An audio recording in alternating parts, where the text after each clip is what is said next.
Hi friends, ఈరోజు మన recipe వచ్చేసి సొరకాయ ఎర్ర కందిపప్పుతో కర్రీ.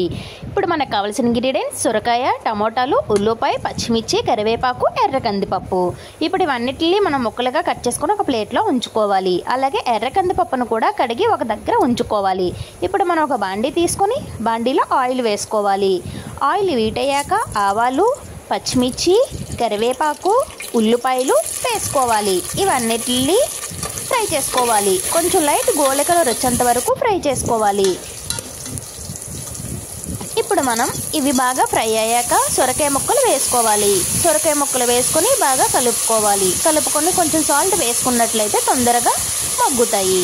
ఇప్పుడు మనం ఇవి తొందరగా మగ్గాలంటే సాల్ట్ వేసుకొని ఒక ప్లేట్ మూత పెట్టుకోవాలి.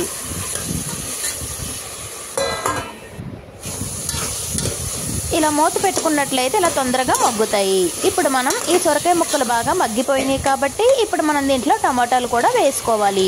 టమాటాలు తొందరగా మగ్గాలంటే కొంచెం సాల్ట్ స్ప్రింకిల్ చేసుకుంటే తొందరగా మగ్గుతాయి.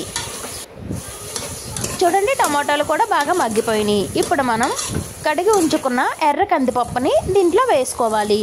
కొంచెం పప్పుని బాగా ఫ్రై చేసుకున్నట్లయితే ఎర్ర కందిపప్పు తొందరగానే ఉడికిపోతుంది. విజిలేమీ పెట్టనవసరం లేదు.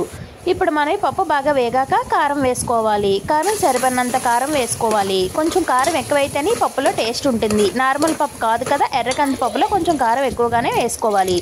అలాగే ఇప్పుడు మనం ఈ పప్పు ఉడకడానికి ఒక 2 లోటాలు వాటర్ వేసుకొని మూత పెట్టుకోవాలి. ఇలా అయితే పప్పు ఉడికిపోతుంది. నా వీడియో నచ్చినట్లయితే like, share, subscribe to my channel.